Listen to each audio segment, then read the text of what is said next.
While keeping true to its name, Lend a Hand Bahamas is doing just that by catering to communities between Fort Charlotte to Marathon. As Cleopatra Murphy reports, it's one of the organizations Bahamian families have come to rely on during the COVID-19 pandemic.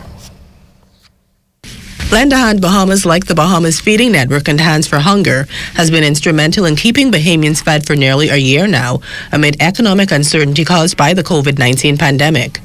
With Phase 3 of the National Food Distribution Task Force's work set to conclude in just over a month, Lend a Hand Bahamas is looking inward to see how it can continue to feed Bahamians past the expiration of the government-funded initiative. The organization's programs director, Mitzi Ann Burrows, explains. We make connection with the hotel union to find out how many unemployed in our area, also with the people on the straw vendors, the taxi union. We're trying to reach out to them to let find out so we could have a better evaluation of the program to see where Lend a Hand goes from here.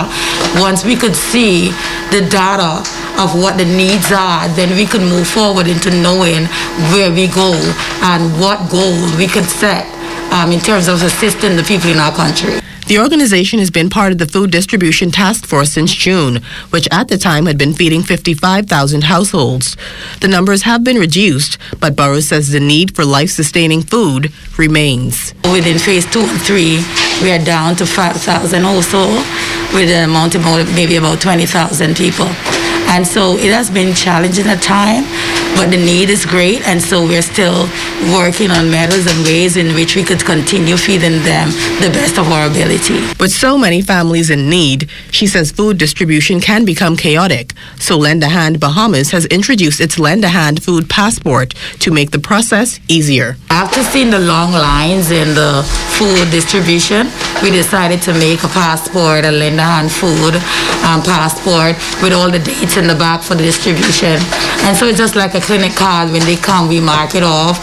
The agent put their signature to it, so you know they've been served. And once they have one of these cards, you will know that they were a part of the program and they're on the listing.